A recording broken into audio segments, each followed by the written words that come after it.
Hey guys, Board Now's retro reviews coming back at you, and on this video I will be talking about Gilmore Girls episode 10 of season 1, and it is called Forgiveness and Stuff. So, still picking up the pieces from the last episode really, when Emily and Lorelai had a big bust up. Then Rory and Lorelai also had a fight once Rory had come home from her night out. And so they kind of patch things up quite quickly in this episode, being Lorelai and Rory. There's like this funny scene in like the cold open where they're at like they're getting ready for like the yearly activity nativity I should say play, and there's a funny little bit with Taylor giving Rory some grief because the the prop baby that they're using doesn't look right. It's a different one because she's lost the other one, and Taylor being very traditional and very stubborn. He won't accept a different baby because this one just doesn't look right. So that's pretty funny. And it's kind of as they're leaving, because they're sort of shooting glances across the room at each other, then Lorelai and Rory kind of make up slowly. But this is one where it's set over the holidays, so you get a lot of stuff like that, and you get a lot of stuff about Rory debating what presents she should buy certain people. Probably the best line of the episode, maybe, when she brings up, she's talking to Lane about what to get Dean, and she actually suggests, how about Kafka's Metamorphosis, which is one hell of a Christmas present, and it kind of shows her trying to like get Dean into culture and stuff, which is something Rory does a lot in the show with her boyfriends. Really tries to, I guess it's patronising to say educate them, but in a funny sort of way, that's what she's trying to do. But Lane uses this brilliant like metaphor where she says, getting someone getting someone metamorphoses it's the same as if you got him a football. It's not romantic. It's like giving him like a Czechoslovakian football sort of thing. So I really like that line from Lane. But this episode really, it furthers the stuff with the Gilmore family, and it's a big episode for Lorelai in terms of getting over a certain hurdle in connecting with her parents, particularly Richard. I mean, she probably has a better relationship with Richard than with Emily, but even so, she's probably had more contact with Emily and Richard over the years, or certainly in recent years. That's the impression I get. I mean, that could be wrong, but anyway, in this episode, it's all set over Christmas, or the run up for Christmas, and there's a big party at Emily and Richard's, and I think because of the fight, Lorelai doesn't go. She doesn't want to go, so Rory goes on her own, and that's kind of a big thing because that's something where they do share in that sort of thing. So Rory is feeling left out and quite isolated when when Lorelai doesn't go. But the plot of the episode is really Lorelai starts bonding with Luke more because with her not going to the party, they start like talking and hanging out.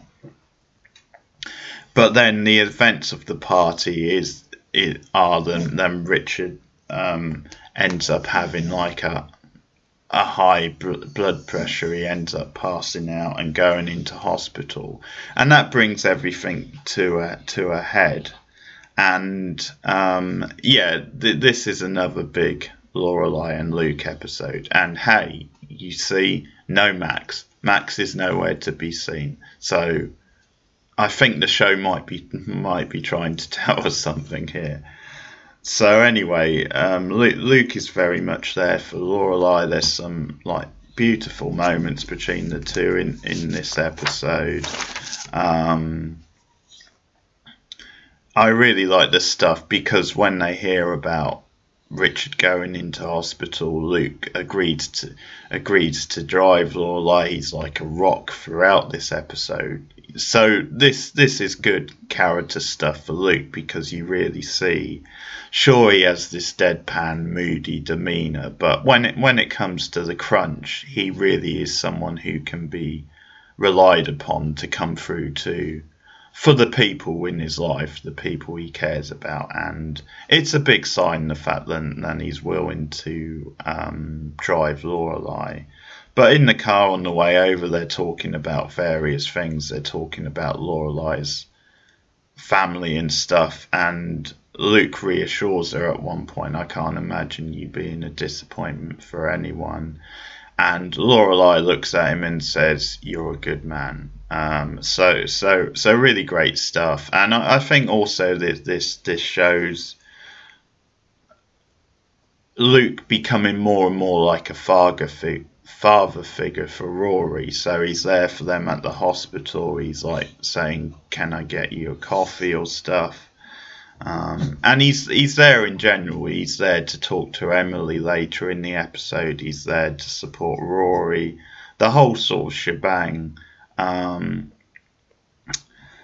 yeah, there's some great little comedy moments as well sprinkled in at the hospital. So there's a cameo by Jane Lynch as like a nurse, and I think at the time no one really knew who Jane Lynch was. Obviously, she became a big name because of Glee, and she does pop up in a lot of like different supporting roles really in films and TV. But she plays like the nurse on duty and who has to deal with Emily's fury sort of thing and her frustration at not getting in to see Richard straight away or not getting information about what's happened to him. I should mention actually just quickly them back at the party before this thing happens to Richard. Like, it's got his business partner there, and there's this whole thing about them talking business at a party, but his business partner is actually played by the actor who played Mr. Lippman in Seinfeld. For Seinfeld fans, Elaine's kind of long-running boss at the Pendit Publishing, the book company. The second guy to play him, because there's actually an original guy who wasn't very good and it's only in one episode. But the Mr. Lippman everyone knows is the actors in this episode. So hey, a couple of noteworthy cameos. But yeah, as I said, Luke is just a rock. But yeah, there's this funny comedy like moment with Jane Lynch's character. Where Lorelai comes in and like mediates and because Jane Lynch is trying to get Emily to fill out a form, so then Lorelai's like, "Hey, I tell you what, why don't I help my mum fill out this form and you can go and check on my dad?" And she's about to object, but it says, "Oh, you can just stay here and deal with the wrath of Emily Gilmore," or so. So it's like, oh, okay, I'll go and check. And there's all these quirky little moments about Lorelai and Luke. So when Lorelai and Luke first arrive, I can't remember if Emily's met Luke before. I don't think she has, not from what I can remember. Although she might have done because she seems to know the name once it's mentioned, unless Lorelai's mentioned him. I can't remember, but anyway, there's this thing where Emily like assumes that they're out on a date, and I like the delivery of Lorelai's response. "It's Luke." It's Luke, goddammit. How could we be out on a date? And Luke kind of deadpans. That's her way of saying it's not a date. I love it.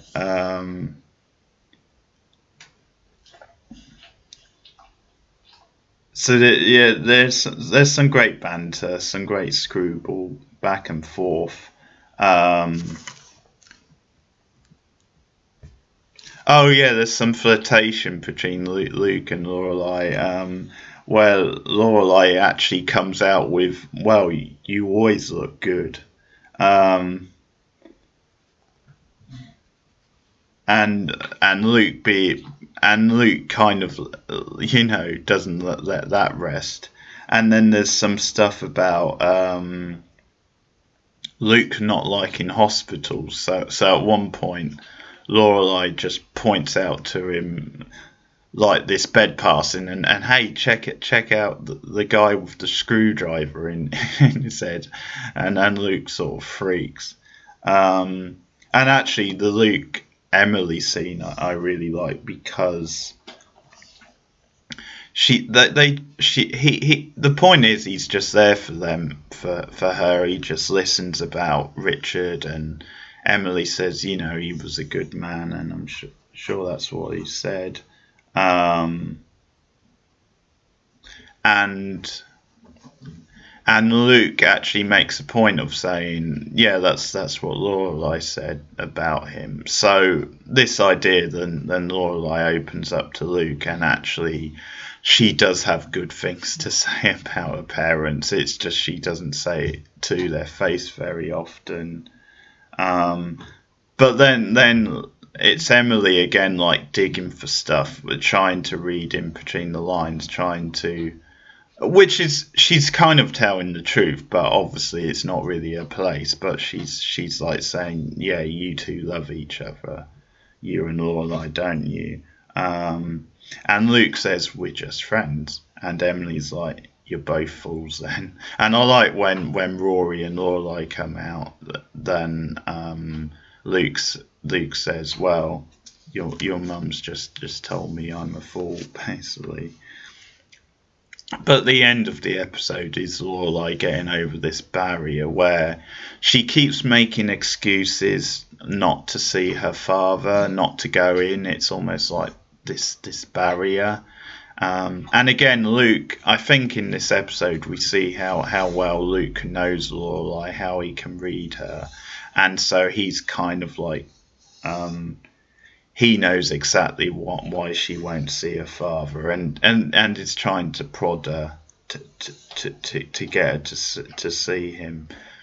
And finally she does at the end of the episode, and it's like the payoff. So there you have it. So some fun, good character stuff in the episode.